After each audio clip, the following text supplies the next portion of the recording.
Beginilah suasana jalan tol di daerah Aceh.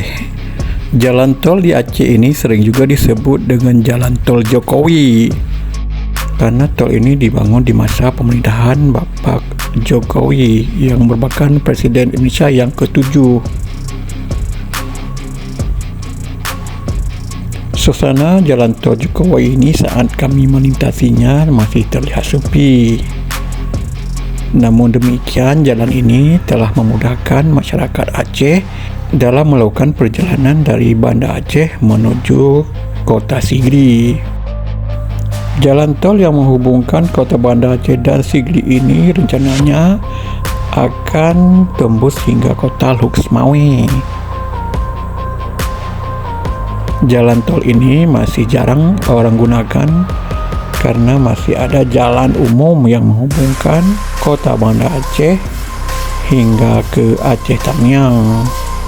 Pun demikian, jalan ini telah ikut mengurai kemacetan yang terjadi di Jalan Nasional Banda Aceh Medan saat hari-hari besar Islam seperti Hari Raya Idul Fitri dan Hari Raya Idul Adha.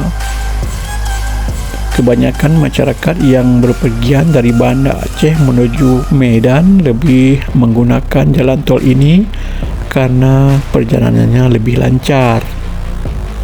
Jalan tol Jokowi ini diharapkan bisa mengurai kemacetan saat terjadinya hari-hari besar Islam seperti Hari Raya Idul Fitri dan Hari Raya Idul Adha.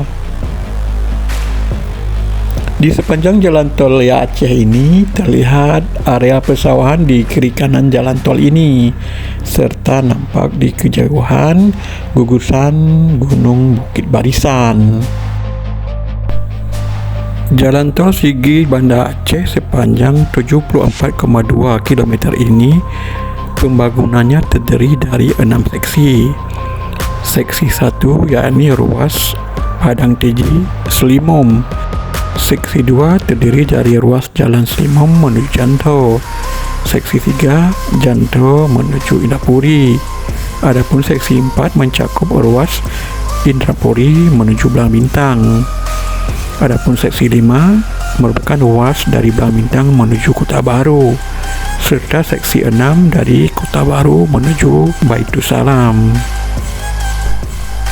Pembangunan tol Sigli Banda Aceh ini menelan biaya sebesar 12,35 triliun rupiah yang pelaksanaannya dikerjakan oleh PT Utama Karya bekerjasama dengan PT Adikarya. Bagaimana keseruannya saat melintasi jalan tol Jokowi atau tol Sigli Banda Aceh ini? Yuk ikuti perjalanan kami ini.